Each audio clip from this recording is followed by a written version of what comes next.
Thank you very much, everybody. Before we begin, I'd like to just say that we have a large team of very talented people in China. We've had a negotiation going on for about 2 days. It's going extremely well. Who knows what that means, because it only matters if we get it done, but we're very much working very closely with China and President Xi, who I respect a lot. Very good relationship that we have. And we're a lot closer than we ever were in this country with having a real trade deal. We're covering everything, all of the points that people have been talking about for years that said couldn't be done, whether it was theft or anything. The unfairness. We've been losing, on average, $375 billion a year with China. A lot of people think it's $506 billion. Some people think it's much more than that. We're going to be leveling the playing field. The tariffs are hurting China very badly. They don't want them, and frankly, if we can make the deal, it'd be my honor to remove them. But otherwise, we're having many billions of dollars pouring into our treasury. We've never had that before with China. It's been very much of a one-way street. So that's happening, and the relationship with China is very good. But I think they finally respect our country. They haven't respected us for a long time. Not for a long time. The UK and the US, as you probably have been seeing and hearing, we're agreeing to go forward and preserve our trade agreement. You know all of the situation with respect to Brexit and the complexity and the problems, but we have a very good trading relationship with UK, and that's just been strengthened further. So with the UK, we're continuing our trade, and we are going to actually be increasing it very substantially as time goes by. We expect that the UK will be very, very substantially increased as it relates to trade with the United States. The relationship there also is very good. We have a lot of great announcements having to do with Syria and our success with the eradication of the caliphate, and that'll be announced over the next 24 hours, and many other things. A lot of positive things are going on. We're working on a summit, and you know all about the summit. It'll be in Vietnam, Hanoi, and we'll be meeting in Hanoi. I think a lot of you will be going, I suspect, and I hope we have the same good luck as we had in the first summit. A lot was done in the first summit. No more rockets going up, no more missiles going up, no more testing of nuclear. Get back our remains, the remains of our great heroes from the Korean War. And we got back our hostages. But we hope we're going to be very much equally as successful. I'm in no rush for speed. We just don't want testing. The sanctions, as you know, remain. Everything is remaining. China's been helping us, and Russia's been helping us. And South Korea, I think you could say, has been, we've been working very closely with South Korea, with Japan. But China, Russia on the border have really been at least partially living up to what they're supposed to be doing, and that's okay, as per the United Nations. So we will have a meeting on the 27th and 28th of February, and I think that will be a very successful, and I look forward to seeing Chairman Kim. We have also established a very good relationship, which has never happened between him or his family and the United States.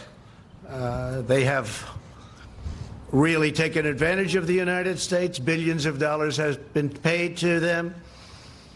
And we won't let that happen, but we think that North Korea and Chairman Kim have a tremendous potential as an economic force, economic power.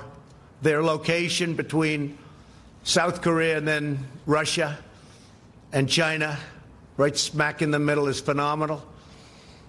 And we think they have a great chance for tremendous economic prosperity in the future. So I look forward to seeing Chairman Kim in Vietnam. Today I'm announcing several critical actions that my administration is taking to confront a problem that we have right here at home. We fight wars that are 6,000 miles away, wars that we should have never been in many cases, but we don't control our own border. So we're going to confront the national security crisis on our southern border, and we're going to do it one way or the other. We have to do it, not because it was a campaign promise, which it is. It was one of many, by the way, not my only one. We're rebuilding the military. Our economy is thriving like never before. You look at other economies, they're doing terribly, and we're doing phenomenally. The market is up tremendously today. Not that that's anything, but, you know, because I'll go back in and they'll say, oh, the market just went down. But the market is getting close to the new highs that we created. We have all the records. We have every record, but we're getting close to that point again where we'll create new records. So our country is doing very well economically, and we've done a lot. But one of the things I said I have to do and I want to do is border security, because we have tremendous amounts of drugs flowing into our country, much of it coming from the southern border. When you look and when you listen to politicians, in particular certain Democrats, they say it all comes through the port of entry. It's wrong. It's wrong. It's just a lie. It's all a lie. They say walls don't work. Walls work 100%. Whether it's El Paso, I really was smiling because the other night I was in El Paso. We had a tremendous crowd. And And I asked the people, many of whom were from El Paso, but they came from all over Texas.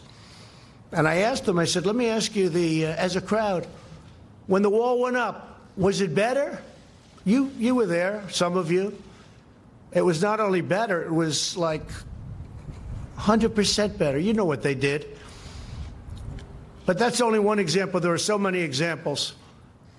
In El Paso, they have close to 2,000 murders right on the other side of the wall. And they had 23 murders. It's a lot of murders. But it's not close to 2,000 murders, right on the other side of the wall in Mexico. So everyone knows that walls work, and there are better examples than El Paso, frankly. You just take a look almost everywhere. Take a look at Israel. They're building another wall. Their wall is 99.9% effective, they told me. 99.9%. That's what it would be with us, too. The only weakness is they go to a wall and then they go around the wall. They go around the wall and in. Okay? That's what it is. Very simple. And a big majority of the big drugs, the big drug loads, don't go through ports of entry. They can't go through ports of entry. You can't take big loads because you have people. We have some very capable people, the Border Patrol, law enforcement, looking. You can't take human traffic, women and girls. You can't take them through ports of entry. You can't have them tied up in the back seat of a car or a truck or a van. They open the door. They look. They can't see three women with tape in their mouth or three women whose hands are tied. They go through areas where you have no wall. Everybody knows that. Nancy knows it. Chuck knows it. They all know it. It's all a big lie. It's a big con game. You don't have to be very smart to know. You put up a barrier, the people come in, and that's it. They can't do anything unless they walk left or right and they find an area where there's no barrier and they come into the United States. Welcome. We've detained more people. Our border agents are doing such incredible work. Our military has been incredible. We put up barbed wire on top of certain old walls that were there. We fixed the wall and we loaded up with barbed wire. It's very successful. But our military has been fantastic, and I want to thank them. And it's very necessary. We've broken up 2 caravans that are on their way. They just are breaking. They're in the process of breaking up.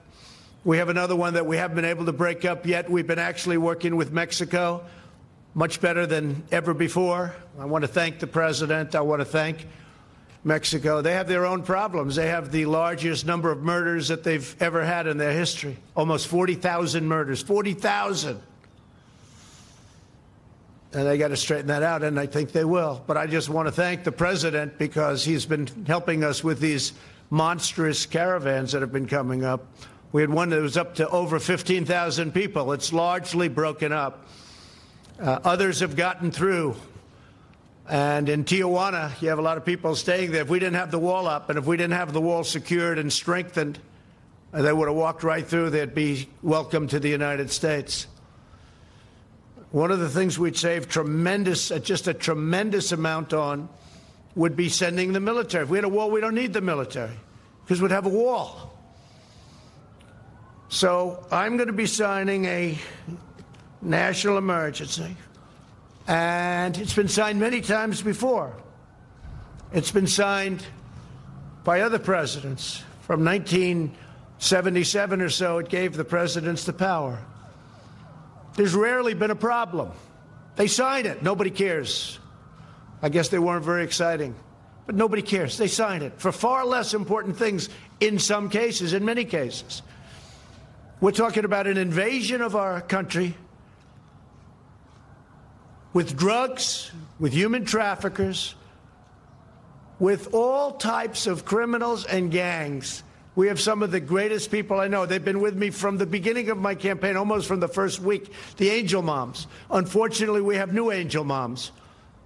One incredible woman just showed me her daughter, who we're talking about, killed in the year of 18. I said, I haven't seen you before. She said, no, I'm new. I said, that's too bad. It's too bad. It's so sad. Stand up just for a second. Show how beautiful your girl was.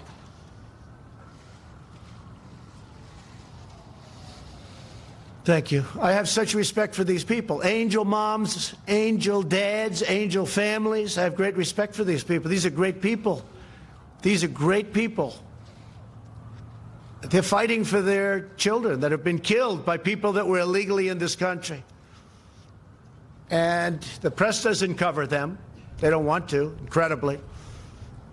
And they're not treated the way they should be. They're fighting for other people because they don't want what happened to their children or husband or anybody. We have one young lady whose husband, please, stand up. Your husband was just killed in Maryland. Incredible man, just killed. Beautiful children won't be seeing their father again. These are brave people. These are people that they don't have to be here. They don't have to be doing this. They're doing it for other people. So I just want to thank all of you for being here. Okay, I really do. I want to thank you, incredible people. Last year, 70,000 Americans were killed, at least. I think the number is ridiculously low, by drugs, including meth and heroin and cocaine, fentanyl. Now, one of the things that I did with President Xi in China when I met him in Argentina at a summit, before I even started talking about the trade, it was a trade meeting. It went very well, but before I talked about trade, I talked about something more important. I said, listen, we have tremendous amounts of fentanyl coming into our country, kills tens of thousands of people. I think far more than anybody registers. And I'd love you to declare it a lethal drug and put it on your criminal list. And their criminal list is much tougher than our criminal list. Their criminal list, a drug dealer gets a thing called the death penalty. Our criminal list, a drug dealer gets a thing called, how about a fine? And when I asked President Xi, I said, do you have a drug problem? No, no, no. I said, you have 1.4 billion people. What do you mean you have no drug problem? No, we don't have a drug problem. I said, why? Death penalty. We give death penalty to people that sell drugs. End of problem. What do? We set up a blue ribbon committees. Lovely men and women. They sit around a table, they have lunch, they eat, they dine, and they waste a lot of time. So if we want to get smart, we can get smart. You can end the drug problem. You can end it a lot faster than you think. But President Xi's agreed to put fentanyl on his list of deadly drugs, and it's a criminal penalty, and the penalty is death. So that's frankly one of the things I'm most excited about in our trade deal. You want to know the truth? I think maybe there's no more important point. We're going to make billions of dollars with this trade deal. It's going to be great for our country and great for China, I hope. Their market's down close to 40%. Our market's way up. We've picked up, since my election, trillions of dollars of worth. Trillions, many trillions. And China's lost trillions of dollars. But I want it to be good for China, and I want it to be good for the United States. So we'll see what happens. China's coming here next week, by the way. They're coming home, the traders. And then China's coming here next week. And then I'll be meeting with President Xi at some point after that to maybe for some remaining deals, we'll make them directly one-on-one ourselves. So we're going to be signing today and registering national emergency. And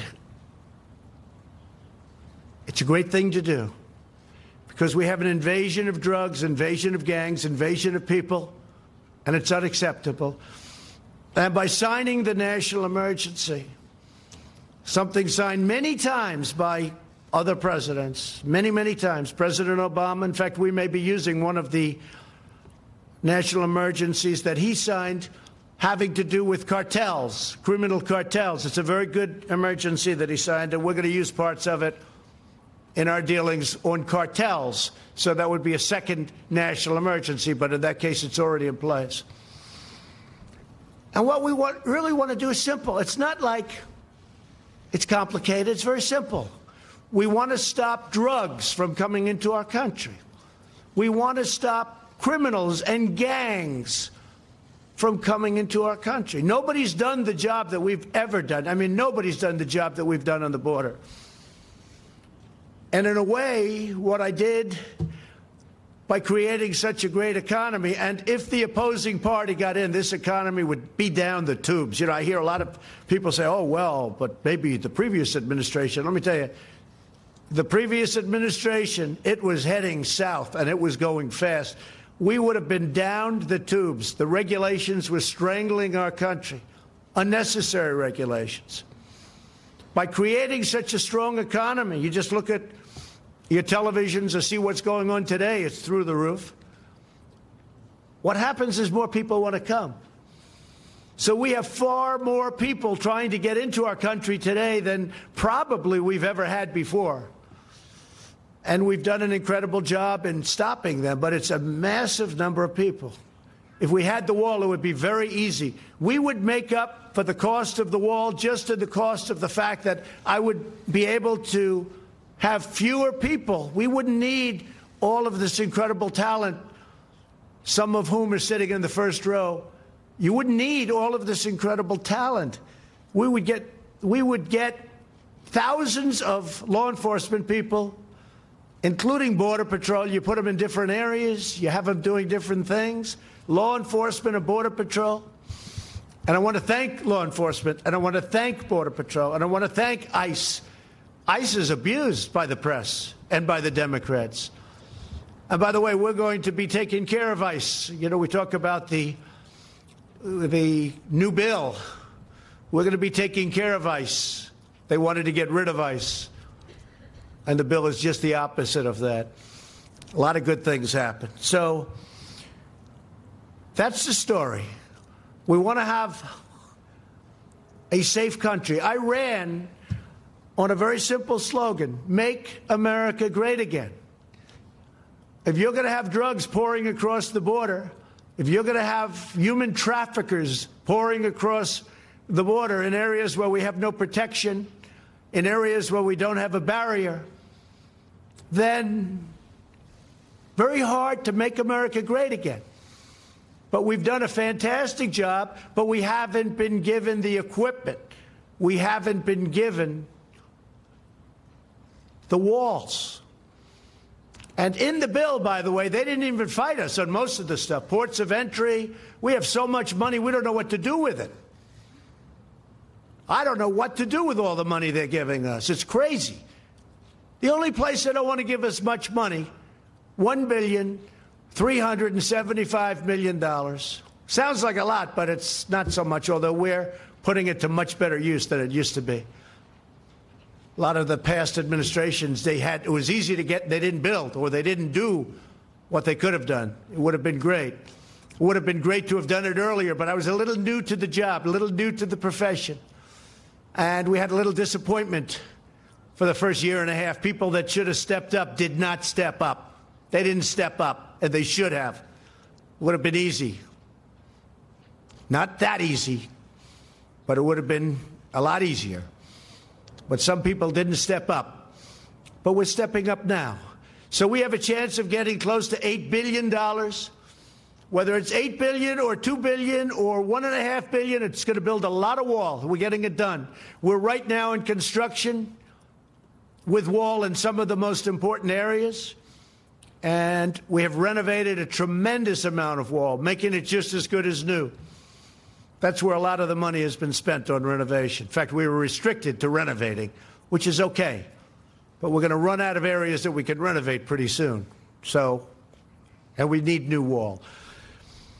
So I want to thank everybody for being here. I want to thank in particular the angel moms and dads for being here.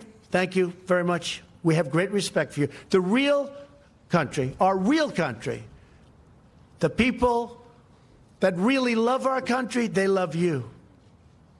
So I just want you to know that. I know how hard you fight, and I know how hard a fight you're having. I also want to thank all of the law enforcement for the job you do. Believe me, our country loves you, and they respect you greatly. And we're giving you a lot of surplus. We're giving you surplus military equipment, which a lot of people didn't like giving previous to this administration. But hundreds of millions of dollars of surplus equipment. And as we get it, as you know, we send it down, and you have much better protection. But I really appreciate you being here. So the order is signed, and I'll sign the final papers as soon as I get into the Oval Office, and we will have a national emergency, and we will then be sued, and they will sue us in the Ninth Circuit, even though it shouldn't be there, and we will possibly get a bad ruling, and then we'll get another bad ruling, and then we'll end up in the Supreme Court, and hopefully we'll get a fair shake, and we'll win in the Supreme Court, just like the ban. They sued us in the Ninth Circuit, and we lost, and then we lost in the appellate division, and then we went to the Supreme Court, and we won. And it was very interesting, because yesterday they were talking about the ban, because we have a ban. It's very helpful. Madam Secretary, is that right? Without the ban, we'd have a bigger problem. We have a ban on certain areas, certain countries, depending on what's going on in the world. And we won. But somebody said, President Trump lost on the ban. Well, he was right. I lost at the lower court. He didn't say that we ultimately won at the United States Supreme Court. They didn't want to say that. They didn't want to go that far. They were saying how I lost. The person sitting right up here, Donald Trump lost on the ban. Yeah, I did. And then I lost a second time. You should have said that, too. And then it went to the Supreme Court, and I won. Didn't want to take it that far. But we won on the ban, and we won on other things, too. The probably easiest one to win is on declaring a national emergency, because we're declaring it for virtual invasion purposes, drugs, traffickers, and gangs. And one of the things, just to finish, we have removed thousands of MS-13 gang monsters. Thousands. They're out of this country. We take them out by the thousands, and they are monsters. Okay. Do you have any questions? Yeah. John, go ahead. Yes. You were prepared. Mr. President, a lot of the money... Were you saying I was prepared? What, with the microphone and prepared for questions? I thought you meant I was prepared. I couldn't believe you said that. People don't like saying that. You were prepared for questions. I am prepared. I'm always prepared. A lot of the money that goes to count toward your $8 billion is money that's being reprogrammed in the DOD budget. How can you guarantee to military families and to our men and women of the military, that none of the money that would be reprogrammed to a wall will take away from other technology, other renovations, construction that is desperately needed in our military. So, John, we had certain funds that are being used at the discretion of generals, at the discretion of the military. Some of them haven't been allocated yet, and some of the generals think that this is more important. I was speaking to a couple of them. They think this is far more important than what they were going to use it for. I said, what were you going to use it for? And I won't go into details, but didn't sound too important to me. Plus, if you think, I've gotten $700 billion for the military in year one, and then last year $716 billion, and we're rebuilding our military. But we have a lot, and under the previous administration, our military was depleted, badly depleted, and they weren't spending. I mean, they had a much smaller amount of money. So when I got $700 billion and then $716 billion, and this year it's going to be pretty big too, because there's few things more important than our military. You know, I'm a big deficit believer in all of that, but before we really start focusing on certain things, we have to build up our military. It was very badly depleted. And we're buying all new jet fighters, all new missiles, all new defensive equipment. We'll soon have a military like we've never had before. But when you think about the kind of numbers you're talking about, so you have $700 billion, $716 billion, when I need $2 billion, $3 billion out of that for a wall, which is a very important instrument, very important for the military because of the drugs that pour in. And as you know, we have specific rules and regulations where they have drugs and what you can do in order to stop drugs, and that's part of it too. We're taking a lot of money from that realm also. But when you have that kind of money going into the military, this is a very, very small amount that we're asking for. Now, go ahead. Go ahead. ABC, not NBC. I like ABC a little bit more, not much. Come on, ABC. Not much. Pretty close. Mr. President, what do you say to those, including some of your Republican allies, who say that you are violating the Constitution with this move and setting a bad precedent that will be abused by possibly Democratic presidents in the future? Marco Rubio. Well, not too many people, Not too many people have said that. But the courts will determine that. Look, I expect to be sued. I shouldn't be sued. Very rarely do you get sued when you do national emergency. And then other people say, oh, if you use it for this, now what are we using it for? We've got to get rid of drugs and gangs and people. It's an invasion. We have an invasion of drugs and criminals coming into our country that we stop, but it's very hard to stop. With a wall, it would be very easy. So I think that we will be very successful in court. I think it's clear. And the people that say we create precedent, well, what do you have, 56 or a lot of times? Well, that's creating precedent. And many of those are far less important than having a border. You don't have a border, you don't have a country. You know, we fight, before I got here, we fight all over the world to create borders for countries. But we don't create a border for our own country. So I think what will happen is, sadly, we'll be sued, and sadly, it'll go through a process, and happily we'll win, I think. Go ahead. Let's go. Let's hear it, NBC. Thank you, Mr. President. I just want to say, when in the past, when President Obama tried to use executive action as it related to immigration, you said the whole concept of executive order, it's not the way the country's supposed to be run. You said you're supposed to go through Congress and make a deal. Will you concede that you were unable to make the deal that you had promised in the past, and that the deal you're ending up with now from Congress is less than what you could have had before a 35-day shutdown? I went through Congress. I made a deal. I got almost $1.4 billion when I wasn't supposed to get $1. Not $1. He's not going to get $1. Well, I got $1.4 billion, but I'm not happy with it. I also got billions and billions of dollars for other things. Port of entries, lots of different things. The purchase of drug equipment, more than we were even requesting. In fact, the primary fight was on the wall. Everything else, we have so much, as I said, I don't know what to do with it. We have so much money. But on the wall, they skimped. So I was successful in that sense, but I want to do it faster. I could do the wall over a longer period of time. I didn't need to do this, but I'd rather do it much faster. And I don't have to do it for the election. I've already done a lot of wall for the election, 2020. And the only reason we're up here talking about this is because of the election, because they want to try and win an election, which it looks like they're not going to be able to do.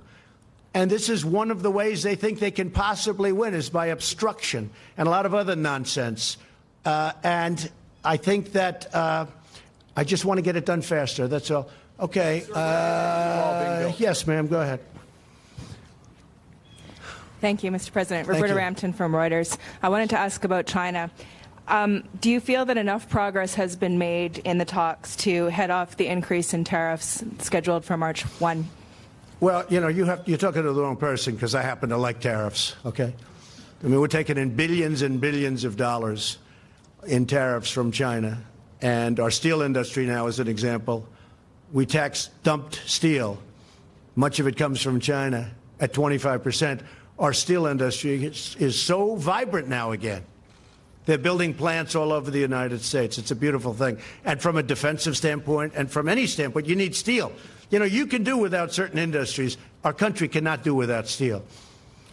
So I love tariffs, but I also love them to negotiate. And right now, China is paying us billions of dollars a year in tariffs. And I haven't even started. Now, here's the thing. If we make a deal, they won't have to pay. You know, it'll be a whole different story. They won't be paying that, but we'll have a fair deal. There won't be intellectual property theft.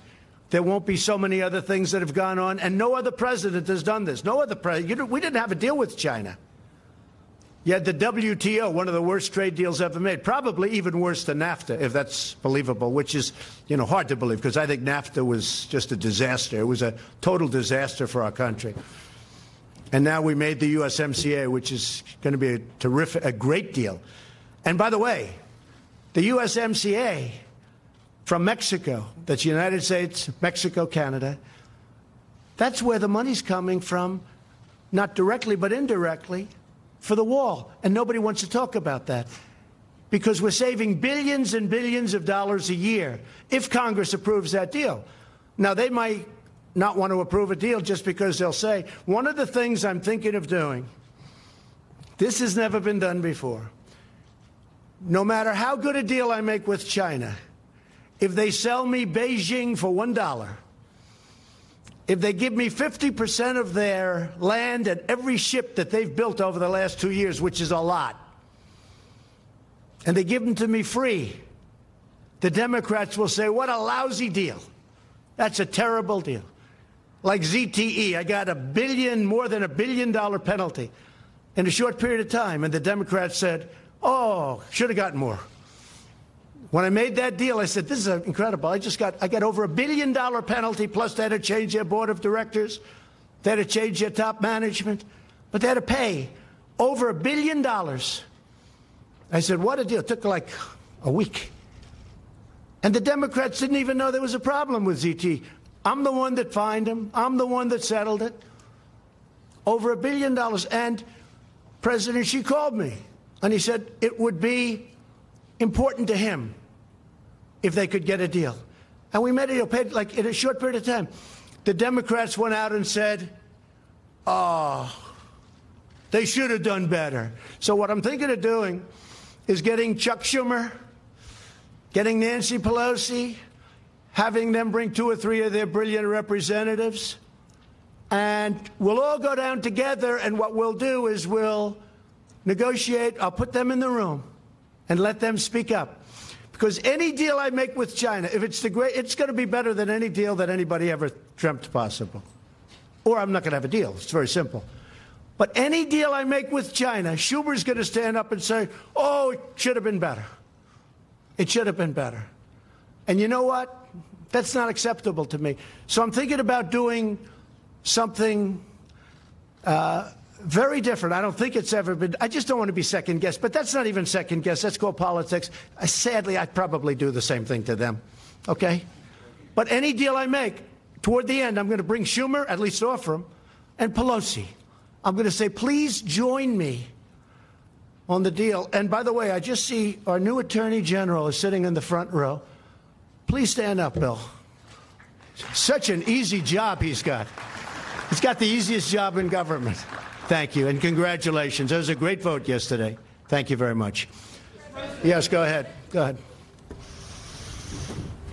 In your remarks, sir, you said that you were too new to politics earlier in your administration when you would have preferred that this be done. Is that an admission of how you might be changing on the job? And well, I'm learning. I mean, I am learning. Don't forget, it's not like I've done this for... A senator came into my office and said, sir, I've been running for office for 30 years. I've won 7 out of 7. I did lose a couple when I was younger. I said, well, I've won 1 out of 1. But, you know, I never did politics before. Now I do politics. I will tell you, I'm very disappointed at certain people, particular one, for not having pushed this faster. Are you referring to Speaker Ryan, sir? Who? Speaker Ryan? Let's not talk about it. Okay. What difference does it make? But they should have pushed it faster. They should have pushed it harder.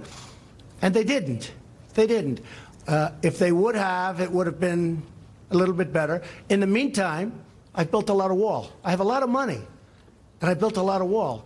But it would have been nice to have gotten done. And I would like to see major immigration reform. And maybe that's something we can all work on, Bill, where we all get together and do major immigration reform, not just for a wall, for a barrier, for port of entry, for other things. We have a real problem. We have catch and release. You catch a criminal, and you have to release him. We have so many other things. You have chain migration, where a bad person comes in, brings 22 or 23 or 35 of his family members because he has his mother, his grandmother, his sister, his cousin, his uncle. They're all in. You know what happened on the West Side Highway. That young wise guy drove over and killed 8 people and horribly injured. Nobody talks about that. Horribly, like loss of legs and arms.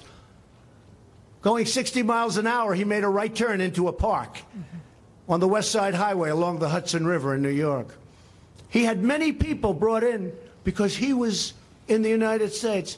It's called chain migration. And then you have the lottery. It's a horror show. Because when countries put people into the lottery, they're not putting you in. They're putting some very bad people in the lottery. It's common sense. If I ran a country, and if I have a lottery system of people going to the United States, I'm not going to put in my stars. I'm going to put in people I don't want. The lottery system's a disaster. I'm stuck with it. Mr. President, could you tell us... It should have never happened. Okay. Mr. President, could you tell us to what degree some of the outside conservative voices helped to shape your views on this national emergency? I would talk about it. Look, Sean Hannity has been a terrific, terrific supporter of what I do, not of me. If I changed my views, he wouldn't be with me. Rush Limbaugh, I think he's a great guy. He's a guy who can speak for 3 hours without a phone call. Try doing that sometime. For 3 hours he speaks. He's got one of the biggest audiences in the history of the world. I mean, this guy is unbelievable. Try speaking for 3 hours without taking calls. Taking calls is easy. Okay, I'll answer this one, I'll answer that one. He goes for 3 hours, and he's got an audience that's fantastic. Wait. Should they be deciding policy, sir? They don't decide policy. In fact, if I went opposite, I mean, they have somebody, Ann Coulter. I don't know her. I hardly know her. I haven't spoken to her in way over a year. But the press loves saying Ann Coulter. Probably if I did speak to her, she'd be very nice. I just don't have the time to speak to her. I would speak to her. I have nothing against her. In fact, I like her for one reason. When they asked her, like right at the beginning, who's going to win the election? She said, Donald Trump. And the 2 people that asked her that question smiled. They said, you're kidding, aren't you? Nope, Donald Trump. So I like her. But she's off the reservation, but anybody that knows her understands that. But I haven't spoken to her. I don't follow her. I don't talk to her. But the press loves to bring up the name Ann Coulter. And you know what? I think she's fine. I think she's good, but I just don't speak to her. Laura's been great, Laura Ingraham. Tucker Carlson's been great. I actually have a couple of people on CNN that have been very good. I have some on MSNBC the other day. They did a great report of me. I say, where the hell did that come from? I think it was the only one in over a year. So the crazy thing is, I just had, as you know, Rasmussen 52% in the polls. It's my highest poll number. And people get what we're doing. They get it. They really get it. And I'm honored by it. Yes, Jim Acosta.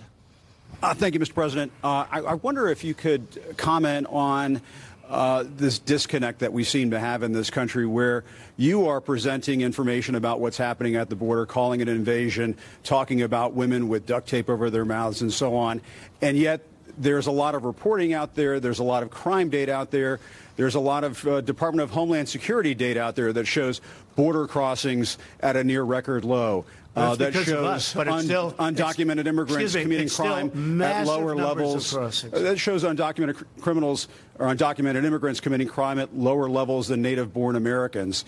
What do you say to you don't really believe that stat? Do you really believe that stat?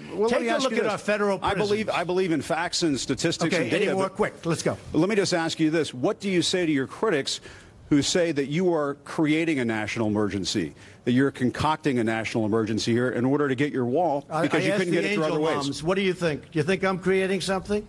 Ask these incredible women who lost their daughters and their sons. Okay? Because your question is a very political question, because you have an agenda. You're CNN. You're fake news. You have an agenda. The numbers that you gave are wrong. Take a look at our federal prison population. See how many of them, percentage-wise, are illegal aliens. Just see. Go ahead and see. It's a fake question. Yes, go ahead. Can I ask a follow-up? Thank you, Mr. President. Just to follow up on that, unifying crime reporting statistics, numbers from your own Border Patrol, numbers from this government show that the amount of illegal immigrants are down. There is not violence on the border, and that there's most not violence on the there's border? not as much violence really? as. Wait a minute. 26 people. Let me finish the question, please. Let me finish the question. 2 weeks please. ago, 26 people were killed in a gunfight on the border. I understand what you're saying. A mile away from where I went. I was there. I understand. That's not the question. The question is, do we forget about that? No, I'm not forgetting about it. I'm asking you to clarify where you get your numbers, because most of the DEA crime reporting statistics that we see show that drugs are coming across at the ports of entry, that illegal immigration is down, and the violence is down. Okay. So what do you base your facts on? Come on, let's go. Secondly... no, you get one. You get one. Well, the second Just question is... Wait, sit down. Sit down. Could you please answer? Sit down. You get one question. I get my numbers from a lot of sources, like Homeland Security, primarily. And the numbers that I have from Homeland Security are a disaster. And you know what else is a disaster? The numbers that come out of Homeland Security, Kirsten, for the cost that we spend and the money that we lose because of illegal immigration. Billions and billions of dollars a month. Billions and billions of dollars. And it's unnecessary. So your own government stats are wrong, are you saying? No. I use many stats. Could you share those stats with us? Let me tell you, you have stats that are far worse than the ones that I use. But I use many stats. But I also use Homeland Security. All right, next question. And do you, wait a minute, just a quick follow-up, Mr. Go, please. Thank you, Mr. President. I just want to bring you back to China for a second. The White House put out a statement today talking about the March 1st deadline. The other day, though, you gave the possibility that maybe this could slide. Are you eyeing a possible extension, 30 days, maybe 60 days? Where does the status there? Or is March 1st So it's a very deadline? big deal. I guess you could say it's like, must be the biggest deal ever made if you think. Trade with China. How big does that get? Although, if you look, the USMCA is right up there. But it's very complicated. There are many, many points that we're bringing up that nobody ever brought up or thought to bring up, but they're very important because we were on the wrong side of every one of them. There is a possibility that I will extend the date. And if I do that, if I see that we're close to a deal or the deal is going in the right direction, I would do that at the same tariffs that we're charging now. I would not increase the tariffs. Let me also ask you about the debt, sir, because it's gone from a shade under $20 trillion from when you took office. Now it's a shade over $22 trillion and heading in the wrong direction. What are your plans to reverse it? Well, it's all about growth. But before I really focus on that, and you have to remember, President Obama put on more debt on this country than every president in the history of our country combined. So when I took over, we had one man that put on more debt than every other president combined. Combine them all. So you can't be talking about that. But I talk about it because I consider it very important. But first I have to straighten out the military. The military was depleted. And if we don't have a strong military, that hopefully we won't have to use because it's strong, if we don't have a strong military, you don't have to worry about debt. You have bigger problems. So I had to straighten out the military. That's why I did the 700 and 716 billion. But growth will straighten it out. You saw last month the trade deficit went way down. Everybody said, what happened? Well, what's happening is growth. But before I can focus too much on that, a very big expense is military. And we have no choice but to straighten out our military. Is growth the only answer, sir, or is entitlement? Yes, ma'am. Go ahead. Thank you, Mr. President. On North Korea, back on the last summit, you guys came out with a pretty general agreement. Yes. I was wondering what you thought has been accomplished since the last summit, and then are we going to be seeing anything concrete on denuclearization? Yeah, a lot's been accomplished. We're dealing with them. We're talking to them. When I came into office, I met right there in the Oval Office with President Obama. And I sat in those beautiful chairs, and we talked. It was supposed to be 15 minutes. As you know, it ended up being many times longer than that. And I said, what's the biggest problem? He said, by far, North Korea. And I don't want to speak for him, but I believe he would have gone to war with North Korea. I think he was ready to go to war. In fact, he told me he was so close to starting a big war with North Korea. Now, where are we now? No missiles, no rockets, no nuclear testing. We've learned a lot. But much more importantly than all of it, much more important than that, is we have a great relationship. I have a very good relationship with Kim Jong-un. And I've done a job. In fact, I think I can say this. Prime Minister Abe of Japan gave me the most beautiful copy of a letter that he sent to the people who give out a thing called the Nobel Prize. He said, I have nominated you, or respectfully on behalf of Japan, I am asking them to give you the Nobel Peace Prize. I said, thank you. Many other people feel that way, too. I'll probably never get it, but that's okay. They gave it to Obama. He didn't even know what he got it for. He was there for about 15 seconds, and he got the Nobel Prize. He said, oh, what did I get it for? With me, I probably will never get it. But if you look at Idlib province in Syria, I stopped the slaughter of perhaps 3 million people. Nobody talk about that. They don't talk about that. Russia and Iran and Syria were going to go in and perhaps destroy 3 million people in order to get 45,000 terrorists. And I heard about it from a woman who had her parents and her brothers living there, and she said, please, please. And I said, no, it can't happen. What are you talking about? No, they're going to get... And I come home and I read a certain paper where the story was there that they were actually forming to go into, to really do big destruction. And I put out a statement that you better not do it. And in all fairness to Russia and Iran and Syria, they didn't attack, or they're doing it surgically at least. Saved a lot of people. We do a lot of good work. This administration does a tremendous job, and we don't get credit for it. But I think the people understand what we do. So Prime Minister Abe gave me, it's the most beautiful five-page letter. Nobel Prize. He sent it to them. You know why? Because he had rocket ships and he had missiles flying over Japan. And they had alarms going off. You know that. Now all of a sudden they feel good. They feel safe. I did that. And it was a very tough dialogue at the beginning. Fire and fury, total annihilation. My button is bigger than yours and my button works. Remember that? You don't remember that. And people said, Trump is crazy. And you know what it ended up being? A very good relationship. I like him a lot and he likes me a lot. Nobody else would have done that. The Obama administration couldn't have done it. Number one, they probably wouldn't have done it. And number two, they didn't have the capability to do it. So I just want to thank everybody. I want to wish our new Attorney General great luck and speed, and enjoy your life. Bill, good luck. A tremendous reputation. I know you'll do a great job. Thank you very much. And thank you, everybody. Thank you very much. Thank you.